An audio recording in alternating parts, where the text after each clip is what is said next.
Salut à tous et à tous, c'est Comics4, j'espère que vous allez bien, pour ma part ça va très bien. Aujourd'hui, toute nouvelle vidéo, une vidéo à chaque comics du mois de... Alors c'est le mois de février, la vidéo est quasiment en avril. J'ai un peu de retard, je sais, sur les vidéos parce que j'avais tourné pas mal de vidéos en avance et j'avais un peu la flemme d'en retourner d'autres. Et surtout je suis très occupé en ce moment, donc forcément pas trop le temps pour tourner des vidéos. Mais en tout cas je vous fais au moins le bilan de ce que j'ai acheté dans ce mois de février. On va essayer de faire des petites vidéos courtes pour que ça aille un peu vite. Comme ça je peux vous en faire 2-3 d'affilée là, ce serait vraiment cool. Du coup on commence directement avec le premier achat, c'est obligé, c'est du Nightwing Infinite. Je vous ai présenté le mois dernier les 2 premiers tomes que j'ai déjà lus, spoil. J'ai déjà lu, j'ai adoré. C'est vraiment moderne, vraiment sympa. Et du coup, je me suis pris ce tome 3. Voilà, comme ça, je vais pouvoir vous faire une vidéo sur mon avis sur les 3 premiers tomes. Mais en tout cas, là, pour l'instant, j'attends de voir aussi le 3e tome, évidemment. Sur quoi on part, sur quoi on continue, surtout. Mais ça m'a l'air super sympa et graphiquement, c'est toujours top. Et c'est ça qu'il faut retenir de cette série. Au-delà du scénario, il y a aussi le graphisme. Et c'est cool, donc vraiment, le tome 3 de Nightwing Infinite, toujours par Tom Taylor. Ensuite, de l'occasion, là, pas de rien du tout. X-O Noir, tome 1, donc l'intégrale numéro 1. C'est l'intégrale de chez Beast Comics, je l'ai eu d'occasion. Donc j'ai foncé dessus, ils sont assez rares, honnêtement. Donc je vous ai fait une vidéo unboxing de Beast Comics, donc sur tout ce que j'ai acheté. Grâce à la braderie, donc il y a vraiment pas mal de choses, comme vous avez pu voir, enfin si vous l'avez vu. Donc voilà, j'aime bien ça, parce que c'est un personnage, comme j'ai dit, qui m'attire vraiment pas mal. Il y a 3 intégrales, donc je vais essayer au moins de me procurer les 2 autres, pour au moins, je sais qu'ils sont déjà en rupture de stock évidemment, mais voilà, essayer de me procurer la 2 et la 3, faut que je vois où et comment, mais comme ça, au moins je pourrais être sûr d'avoir le run intégral et pas être dans des galères à cause de rupture ou autre. Tout ça c'est toujours ma phobie. Et les Beast Comics, si vous avez cette phobie là, n'y allez pas. Moi pourquoi j'ai fait je sais pas. Mais voilà, en tout cas, assez impatient de lire ça, Beast Comics. Donc X-O Manowar, donc beaucoup de bon avis dessus. C'est de Robert Venditti, Matt Kindt aussi évidemment. Ça parle comme... C'est en gros, ça parle d'une sorte de Conan le Barbare mélangé avec une armure d'Iron Man, à ce que j'ai compris. C'est un plot qui me tente pas beaucoup honnêtement. C'est un personnage auquel j'étais assez réfractaire de base parce que je trouvais que c'était un peu bas du... C'était un peu bas en fait comme scénario, voilà, comme résumé, comme synopsis. Bon, hein, vraiment en plus c'est un peu en le temps comme un ancien temps, un d'autres Conan. Comme vous voyez ici. Alors graphiquement c'est beau, ça par contre il n'y a rien à dire et je n'y m'y attendais pas forcément. J'avais peur qu'un corps à l'intérieur, mais ça parle pas beaucoup en plus, donc c'est vraiment vraiment que de l'action j'ai l'impression. Mais ouais, ça part un peu dans différentes timelines, j'ai l'impression, différents temps en fait, du futur, du passé, du présent peut-être. Mais écoutez, on va lire ça, on verra bien, ça me tente pas de fou, mais voilà, j'ai à me lire moi cette intégrale 1 pour voir si j'achète la 2 et la 3 ou vraiment si je reste dessus et ça me suffit largement. Ensuite, dans la même occasion, j'ai eu Ivar Time Walker, donc Ivar le marcheur du temps, donc de Fred Van Lett, Clayton Henry également. Alors, je ne sais absolument pas de quoi ça parle. Je sais que je me rappelle quand il était sorti, il m'avait pas mal tenté à l'époque, donc il y a vraiment quelques années déjà.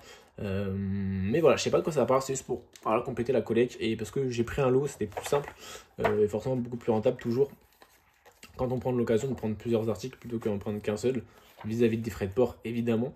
Donc ouais, je l'ai pris, on retrouve du X-O Manowar en plus j'ai l'impression là, si je me trompe pas. Mais ouais, en fait voilà, c'est un mec je pense qui va faire un peu une meuf qui va retracer un peu la timeline en fait de Beast Comics. Ça m'étonnerait pas trop, après ça peut être tout ça, mais on verra. En tout cas, voilà, c'est toujours graphiquement plutôt sympathique, c'est pas extraordinaire mais c'est plutôt sympathique.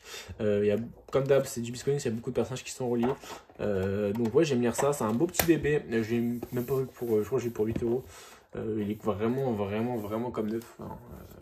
Donc vraiment j'attends de voir ça derrière le dos, voilà, donc c'est toujours très propre les éditions. Et là ça c'est 2 bébés que j'attendais. La même occasion encore une fois, c'est les 2 intégrales de Rai, de Matt Kindt et Clayton Frame au dessin. Alors, Rai, c'est une sorte de super soldat créé par le gouvernement dans un Japon très alors futuriste. C'est assez compliqué, c'est assez perché. Le dessin, c'est super particulier. Je sais pas si vous vous souvenez, je l'avais déjà acheté il y a des années, mais je ne l'avais pas lu. Littéralement, je l'avais revendu, je l'avais pas lu. C'était une très grosse déception de ma part. C'est vrai que je m'étais vraiment déçu d'avoir fait ça. Mais là, franchement, ça me tente. Alors, le dessin est très particulier, comme vous pouvez le voir. Moi, je vous montre une cover, forcément, ça aide pas. Mais en fait, c'est vraiment particulier parce que c'est... Alors, je sais pas, ça doit être de la tablette. Non, c'est clairement pas du dessin. Hein. C'est clairement pas du dessin, non, non. Ça doit être de la tablette. C'est très informatisé comme dessin, ça se voit. Après, bon, j'ai envie de dire, ça colle vraiment bien avec le scénario, pour le coup. C'est très particulier aussi. Mais ouais, le dessin est super particulier, ça plaira vraiment pas à tout le monde. Les tonalités sont particulières aussi, on est vraiment sur du bleu nuit, du noir, des couleurs vraiment sombres. On est vraiment sur des couleurs très sombres. Voilà, des cases très courtes, très petites.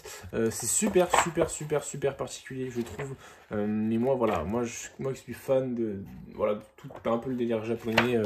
Moi, j'ai grandi avec les mangas, donc forcément, ça me tente.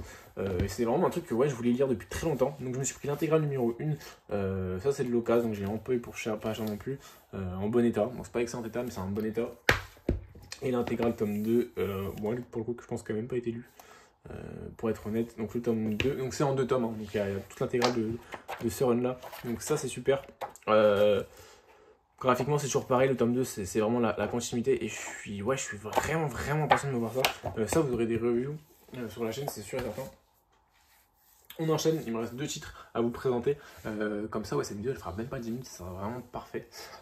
Premier titre, on va parler de Dawn of Titans. Alors, c'est aussi pourquoi je me suis mis à lire Nightwing et j'essaye de rattraper ça vite. Donc Nightwing en ce moment il y a 5 tomes si je dis pas de bêtises. Donc là j'en ai lu 2, j'en ai 3 et il m'en faudrait encore 2. Mais bon je vais acheter ça petit à petit évidemment parce que ça coûte cher les comics. Donc Dawn of Titans, écrit évidemment par Tom Taylor. Il y a du Mark Waid dessus, il y a plusieurs personnes dessus. Mais c'est Tom Taylor qui sera la série mère de Dawn of Titans. Je le rappelle, les formats Dawn of c'est ou plusieurs séries dans le même comics. Donc voilà. Alors, on a évidemment la série Titans, on a la série, je pense qu'il y a des issues qui sont liés à Night Terror, il n'y a toujours pas écrit d'ailleurs, il me semble. Donc voilà, il y a plusieurs choses dedans. Il y a un World Finest Teen Titans aussi, écrit par Mark Waid. Vous connaissez mon avis sur Mark Waid, j'ai vraiment du mal. Après voilà, moi c'est une équipe qui m'attire énormément, c'est vraiment une équipe qui m'attire énormément. Ce Flash, ce cyborg, il y a beaucoup de personnages qui m'attirent. Au dessin c'est toujours pareil, j'ai l'impression, enfin moi d'ici en ce moment je suis sur un sans faute. Graphiquement je suis rarement déçu. Bon là vous voyez il y a des planches un peu plus mauvaises que d'autres évidemment, mais dans l'ensemble je trouve ça vraiment très beau. Vous voyez c'est sur de double page. Enfin, double page, non, c'est pas une double page, mais c'est ce genre de page où vraiment, ouais, une page entière, c'est vraiment beau. Ouais, c'est une équipe jeune, en fait, c'est dans ce Dawn of, il faut savoir qu'il n'y aura pas de Justice League. Donc, du moins, il n'y en a pas encore. Donc, du coup, les Titans, ce sera vraiment l'équipe mère de l'univers DC. Ouais, donc, Urban Comics ne publiera pas de Justice League, il n'y en a pas. Du coup, si vous voulez vraiment de l'équipe, du team-up, ce sera sur Titans. Et moi, je trouve que c'est une bonne chose un peu de changer. Parce que, voilà, Justice League, je pense qu'on attendait un peu un truc un point de lassitude chez beaucoup de gens. Parce que c'est un truc qui tourne en boucle. Là, on a des problématiques différentes, parce qu'on a des personnages différents. On va découvrir pour cette personne, redécouvrir pour d'autres. Donc c'est super intéressant de changer de temps en temps d'équipe, en sachant que Titan c'est une équipe qui a été mise sur le côté pendant très longtemps. Moi j'ai pas un gros passif, j'ai regardé quelques épisodes quand j'étais petit de Teen Titans Go, donc je connais 2-3 personnages, mais c'est en plus, c'était pas non plus une série qui m'abordait, que je regardais le soir, ou c'est vraiment une équipe que voilà, quand je la passais, j'ai vu 2-3 épisodes dans ma vie, mais c'est pas un truc vraiment que je suivais assidûment quand j'étais petit. Mais ouais, c'est sympa. C'est un truc qui m'attire vraiment. Je pense que c'est vraiment dans ce relaunch, dans ce renouveau de chez DC, ça passe graphiquement et ça passe aussi dans l'ADA en fait de rafraîchir un peu tout ça avec ces Dawn of, j'ai l'impression. Parce que je vous allez voir dans le film d'après, en fait on a beaucoup de nouveaux trucs. Le Superman, je trouve qu'il est super moderne dans. Déjà graphiquement, encore une fois, je trouve que les colorisations sont super modernes. Alors attention de ne pas le faire tout le temps. Notamment chez un Batman, aucun intérêt de le faire. Ou alors c'est peut-être un petit peu trop ridicule. Chez un Wonder Woman, je suis pas sûr qu'il faut le faire non plus. Donc attention à pas le faire tout le temps, mais je trouve que là pour l'instant c'est bien choisi sur ces titres là. Donc je suis impatient de lire les Titans. Donc là j'aurai tout ce qui est sorti, j'ai tout ce qu'il y a pour l'instant chez Dawn of, chez Urban Comics en France. Il y aura aussi un Batman et Robin qui va sortir, que je vais prendre, donc c'est le mois prochain. Ensuite on aura un Green Lantern, non un Green Arrow c'est sûr qui est le mois prochain. Et il me semble qu'il y a un Green Lantern qui est aussi annoncé si je ne dis pas de bêtises.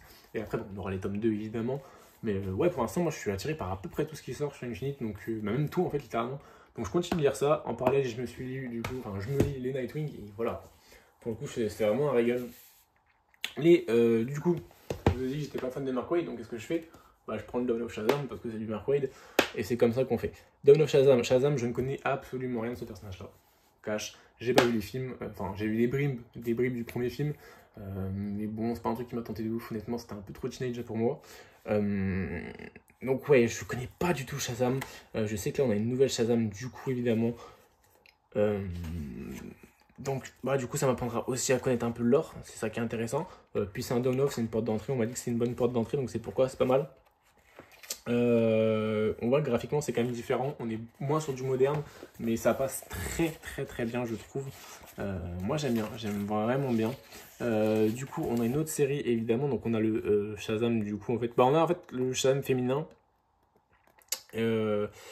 Et on a du coup, on n'a pas écrit ce qu'il y a d'autre, hein. Bah, on a The New Champion of Shazam, du coup qui est la série en fait mère, donc qui est la série du coup de Shazam Girl, je sais pas si on l'appelle comme ça pour le coup, et on a la série Shazam classique avec le personnage, le héros principal que l'on connaît tous, le jeune garçon là qui se transforme. Donc moi je trouve que ça va être aussi intéressant de voir ça, c'est pourquoi je vais faire ces vidéos là. On voit que là c'est pas là, on voit qu'il y a vraiment un changement de dessinateur entre les deux séries, parce qu'évidemment qu'il y a un changement de dessinateur, mais surtout on voit que c'est vraiment pas la même patte graphique. On sent vraiment qu'il y a une série qui a été beaucoup plus poussée qu'une autre. Là quand vous avez ce genre de dessin, ce genre de design, excusez-moi mais là ça c'est vraiment une série qui essaye d'être tout public, et c'est magnifique, hein. Alors, je trouve vraiment les planches vraiment magnifiques. Regardez-moi ces détails, rien que là c'est waouh, c'est une grosse claque. Ouais, hein, c'est super beau, c'est super beau. Non, franchement top niveau des dessins.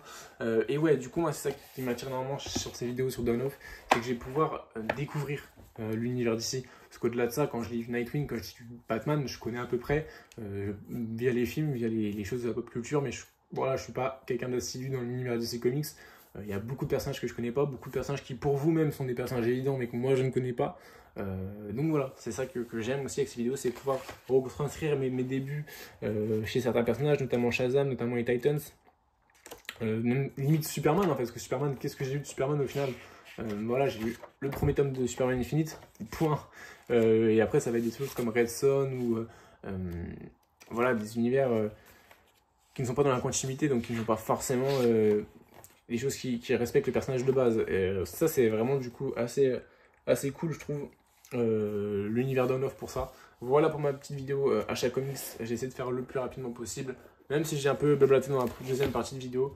Voilà pour mes achats. On se retrouve du coup, si vous aurez écouté les vidéos achat comics, ça ne m'étonnerait pas qu'il y en a qui fassent, ce sera le mois prochain, avec pas mal de comics. Là j'en ai déjà 3-4 qui sont chez moi, c'est beaucoup de l'indé, attention, et moi Panini, j'en lis quasiment plus. J'attends vraiment les Marvel Pocket pour faire une petite vidéo dessus pour voir ce que ça donne. Mais ouais, Panini, ça va être que du Marvel Pocket quasiment et un ou deux omnibus. Mais je suis vraiment plus trop dans Panini en ce moment. Et l'indé, je me prends des coups dans la gueule. Vous allez voir dans les prochaines vidéos lecture. Waouh, vraiment incroyable. En tout cas, voilà pour moi. Merci d'avoir regardé la vidéo. Merci à tous et à toutes d'être encore présents sur la chaîne. N'hésitez pas à me dire si vous avez des titres qui vous intéressent dans les commentaires. Si vous voulez en parler, je suis toujours là évidemment. Sur ce, je vous souhaite une très bonne journée, une très bonne soirée, mais surtout de très bonnes lectures.